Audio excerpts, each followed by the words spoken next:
बिस्मिल्लाहिर्रहमानिर्रहीम। मेरे तमाम व्यूवर्स, सब्सक्राइबर्स, नॉन सब्सक्राइबर्स और जो हजरात जहाँ जहाँ भी सुनते हैं उन सबको मेरे दिल की अथाह गहराइयों के साथ अस्सलामु अलैकुम वरहमतुल्लाहि वबरकातुहू। उम्मीद है आप सब लोग खैरियत से होंगे।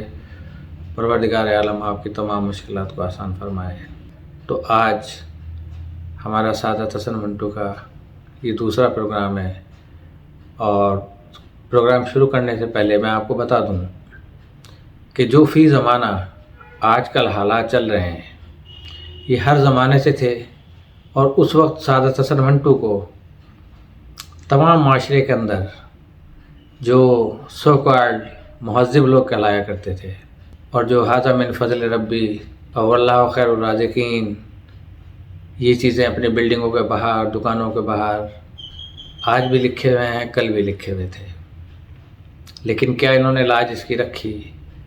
लेकिन कुछ ऐसे हजरात, बल्कि कुछ ऐसी ख़वातीन थीं कि जिन्होंने न उन्होंने हाज़ा मिन फ़ज़ल रब्बी लिखा, न उन्होंने वल्लाहु खैरुर राज़िकीन लिखा, लेकिन लोग उनके पास मुलाकातों के लिए जाते थे, चाहे वो क्लब्स हों, डांस क्लब हों, उनके पास लोग खुद जाते थे और जो चीज़ हासिल करते थे वो उन्हें खालिस मिलती थी।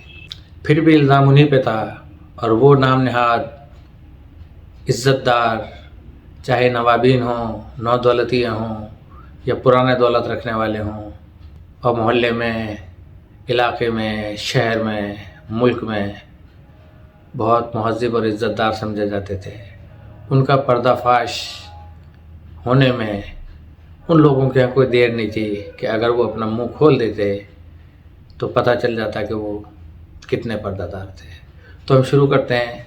मिस माला गाने लिखने वाला अज़ीम गोबंदपुरी जब ABC प्रोडक्शन में मुलाजिम हुआ तो इसने फ़ौरन अपने दोस्त म्यूज़िक डायरेक्टर भटसावे के मुतालिक, अब नाम उस वक्त भटसावे था, तो उसने डायरेक्टर भटसावे के मुतालिक सोचा जो मरहटा था और अज़ीम के साथ कई फिल्मों में काम कर चुका था। अज़ीम इसकी अहलियतों को जानता था। सर्टन फिल्मों में आदमी अपने क्या जौहर दिखा सकता है। बेचारा गुमनामी के गोशे में पड़ा रहा। अज़ीम ने चुनाचे अपने सेठ से बात की और इस अंदाज में की कि इसने भटसावे को बुलाया और उसके साथ एक फ़िल्म का कॉन्ट्रैक्ट 3000 रुपये में साइन कर दिया। कॉन्ट्रैक्ट पर दस्तखत करते ही उसे 500 रुपये मिले जो उसने अपने कर्ज खाहों को अदा कर दिए। अज़ीम गोबंदपुरी का वो बड़ा शुक्रगुजार था, चाहता था कि इसकी कोई खिदमत करे, मगर इसने सोचा कि आदमी बेहद शरीफ है और बेगर्ज है, कोई बात नहीं, आइंदा महीने से ही, क्योंकि हर माह उसे 500 रुपये कॉन्ट्रैक्ट की रूह से मिलने थे। इसने अज़ीम से कुछ नहीं कहा। दोनों अपने अपने काम में मशगूल हुए। अज़ीम ने 10 गाने लिखे जिनमें से सेठ ने 4 पसंद किए। भटसावे ने मौसीकी के लिहाज से सिर्फ 2 पसंद किए। इनकी इसने अज़ीम के इश्तराक से धुनें तैयार की जो बहुत पसंद की गईं। 15-20 रोज़ तक रिहर्सलें होती रहीं। फिल्म का पहला गाना कोर्स था, इसलिए कम से कम 10 गवैया लड़कियां दरकार थीं। प्रोडक्शन मैनेजर से कहा गया, मगर जब वो इंतज़ाम नहीं कर सका तो भटसावे ने मिस माला को बुलाया जिसकी आवाज़ अच्छी थी। इसके अलावा 5-6 लड़कियां और थीं जिनको वह जानती थी, जो सुर में गा लेती थीं। मिस माला खंडीकर, जैसा कि इसके नाम से जाहिर है कि कोल्हापुर की मराठा थी। दूसरों के मुकाबले में इसका उर्दू का तलफ़्फ़ुज़ ज़्यादा साफ था। इसको ये ज़बान बोलने का शौक़ भी था। उम्र की ज़्यादा बड़ी भी नहीं थी, लेकिन इसके चेहरे के खदोखाल अपनी जगह पर, पुख्ता बातें भी वो उसी अंदाज में करती थी कि मालूम होता था कि अच्छी खासी उम्र की, ज़िंदगी के उतार चढ़ाव से बाखबर थी। स्टूडियो के हर कारकुन को भाईजान कहती और हर आने वाले से बहुत जल्द घुल मिल जाती थी। इसको जब भटसावे ने बुलाया तो वो बहुत खुश हुई। उसके ज़िम्मे ये काम सुपुर्द किया गया कि वो फ़ौरन कोर्स के लिए 10 लड़कियां लेकर आए, क्योंकि गाना जो था वो कोर्स के अंदाज में था। दूसरे रोज़ तो 12 लड़कियां ले आई। भटसावे ने इनका टेस्ट लिया, 7 काम की निकली, बाकियों को रुखसत कर दिया। इसने सोचा चलो ठीक है, 7 ही काफ़ी है। जगताप साउंड रिकॉर्डिस्ट से मशवरा किया। इसने कहा कि मैं सब ठीक कर लूँगा, ऐसी रिकॉर्डिंग करूँगा कि लोगों को ऐसा मालूम होगा कि 20 लड़कियाँ गा रही हैं। जगताप अपने फ़न में माहिर तरीन इंसान था। चुनांचे इसने रिकॉर्डिंग के लिए साउंड प्रूफ कमरे के बजाय साजिंदों और गाने वालियों को एक ऐसे कमरे में बिठाया कि जिसकी दीवारें सख्त थीं, जिस पर कोई गिलाफ नहीं था चढ़ा हुआ कि आवाज़ दब जाए।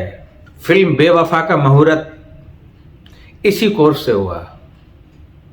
सैकड़ों आदमी आए, इनमें बड़े बड़े फिल्मी सेठ और डिस्ट्रीब्यूटर थे। एबीसी प्रोडक्शंस के मालिक ने बड़ा एहतमाम किया था। पहले गाने की 2-4 रिहर्सलें हुई। मिस माला खांडेकर ने भटसावे के साथ पूरा ताउन किया। 7 लड़कियों को फर्दन फर्दन आगाह किया कि खबरदार रहें और कोई नुक्स पैदा ना होने पाए। भटसावे पहले ही रिहर्सल से बहुत मुतमईन था, सेटिस्फाइड था, लेकिन इसने मजीद इत्मीनान की खातिर चंद और रिहर्सलें करवाईं। इसके बाद जगताप से कहा कि वो अपना इत्मीनान कर ले। इसने चंद साउंड ट्रैक में ये कोर्स पहली मर्तबा हेडफोन लगाकर सुना तो इसने खुश होकर बहुत ऊंचा ओके कह दिया।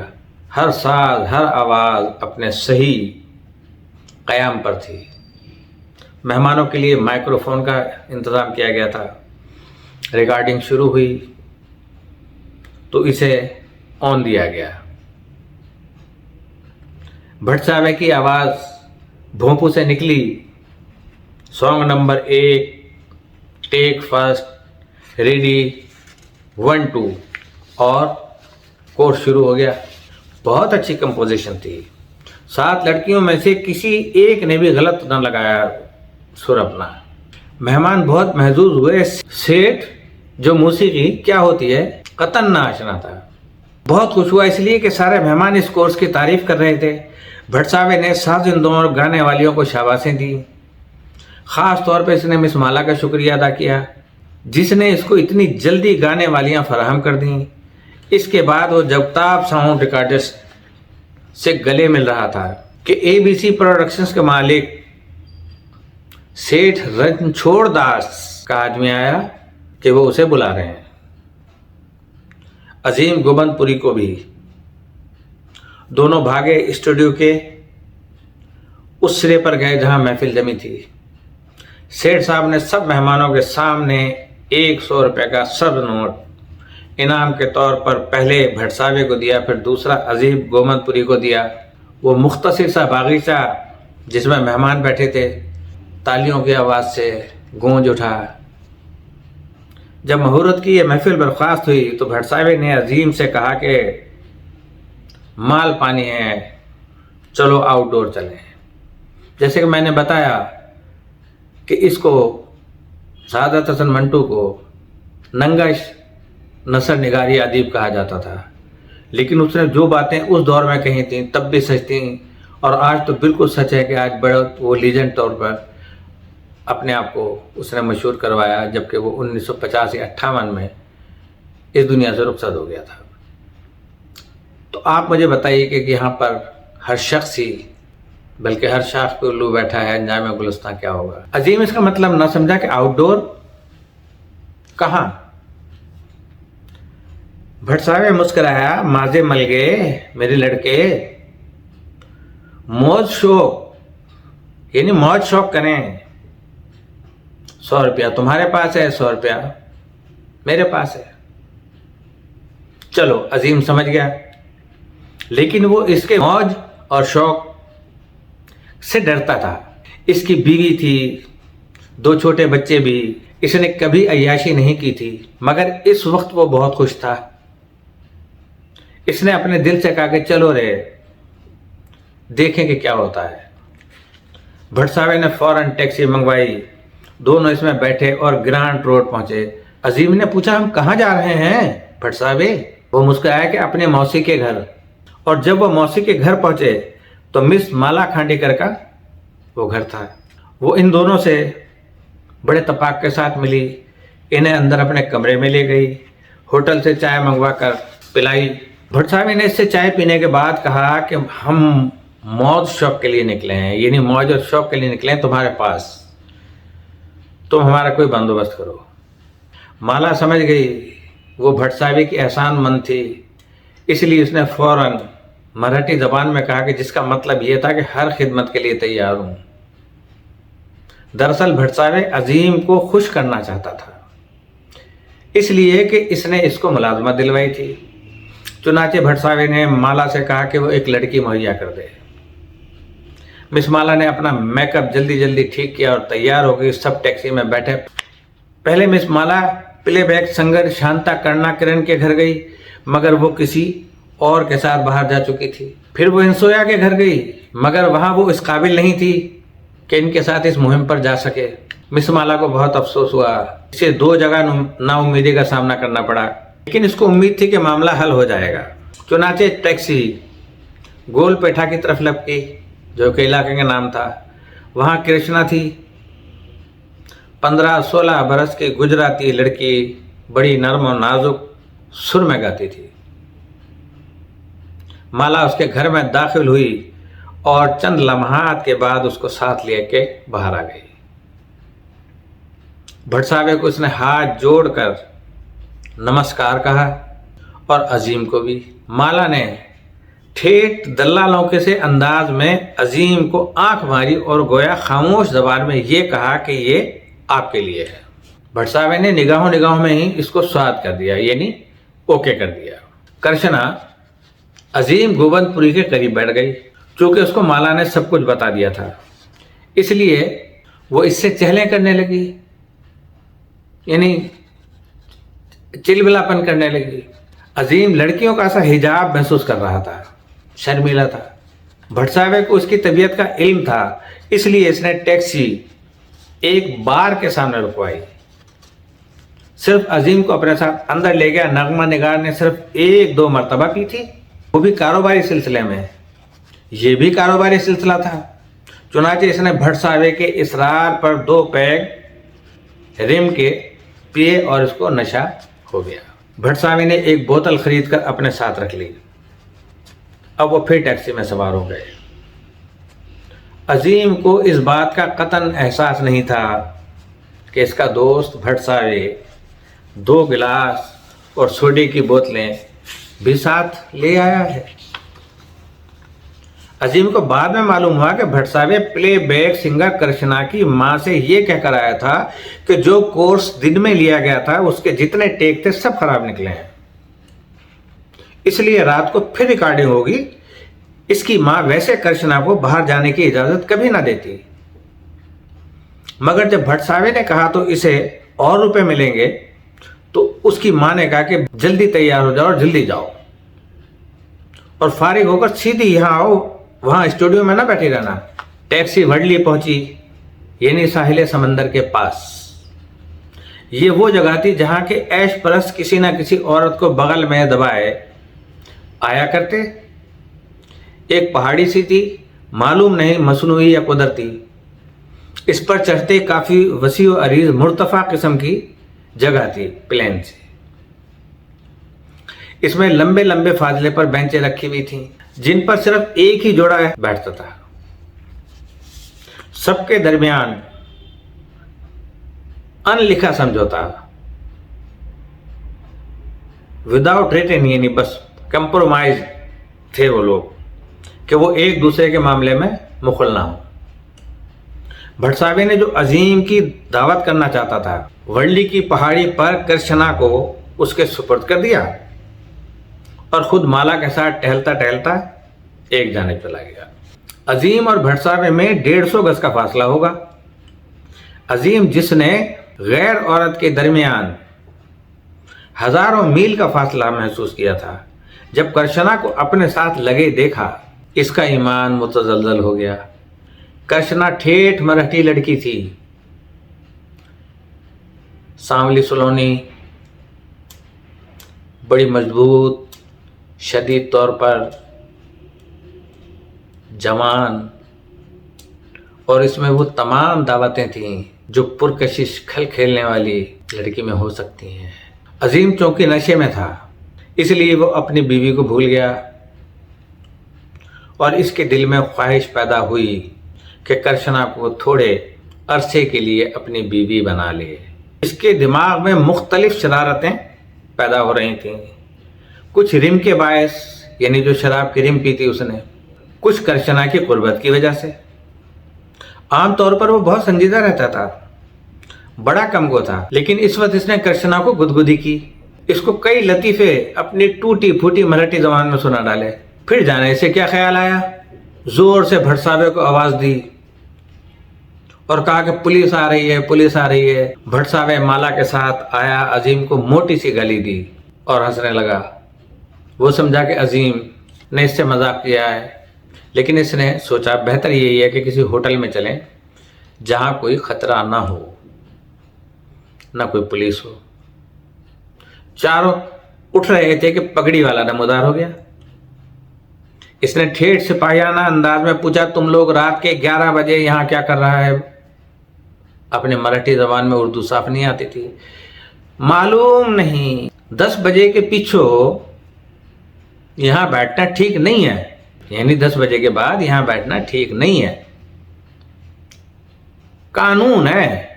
قاف سے نہیں، قاف کتے سے۔ عظیم نے سنتری سے کہا، جناب اپن فلم کا آدمی ہے، یہ چھوکری؟ اس نے کرشنا کی طرف کر کے پوچھا۔ یہ بھی فلم میں کام کرتی ہے، ہم لوگ کسی برے خیال سے یہاں نہیں آئے، یہاں پاس جو اسٹوڈیو ہے اس میں کام کرتے ہیں،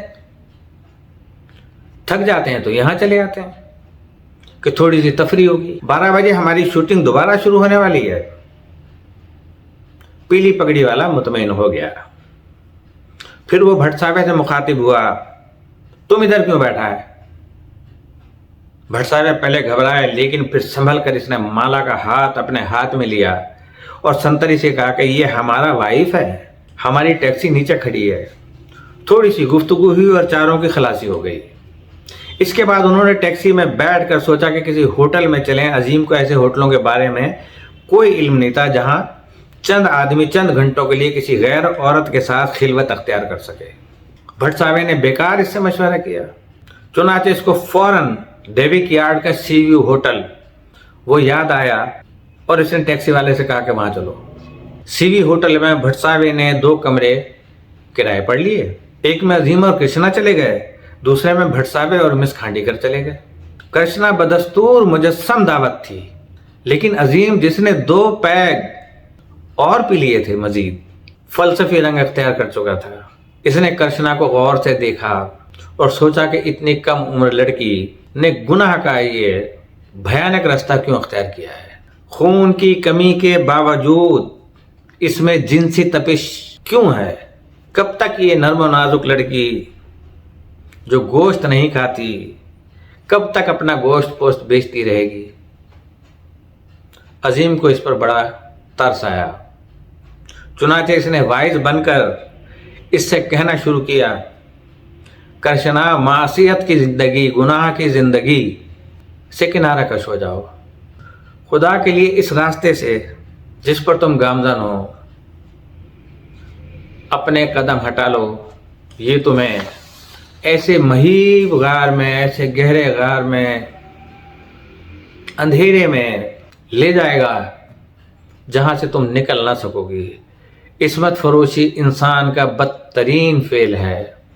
یہ رات اپنی زندگی کی روشن رات سمجھو، اس لیے کہ میں نے تمہیں نیک و بد سمجھا دیا ہے۔ کرشنا نے اس کا جو مطلب سمجھا وہ یہ تھا کہ عظیم اس سے محبت کر رہا ہے،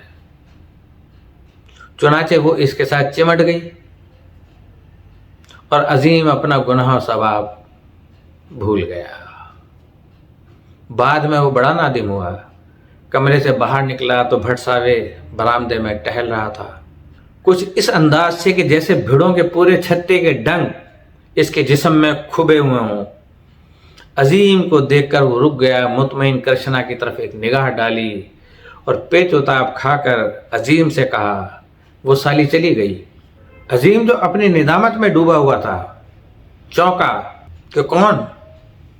وہی مس مالا۔ کیوں؟ بھٹساوے کے لہجے میں عجیب و غریب احتجاج تھا۔ ہم اس کو اتنا وقت चूमते रहे। जब बोला आओ तो साली कहने लगा कि तुम हमारा भाई है। हमने किसी से शादी कर ली है और बाहर निकल गई कि वो साला घर में आ गया होगा। तो जनाब ये इसका सच्चा अफसाना, उम्मीद है पसंद आया होगा। इजाज़त चाहता हूँ इस दुआ के साथ कि अल्लाह पाक हम सबको खैर व आफियत से रखे और हमारे मुमलिकत खुदादाद पाकिस्तान को हमेशा इस्तेकामत अता फरमाए। अस्सलामु अलैकुम व रहमतुल्लाहि व बरकातहू।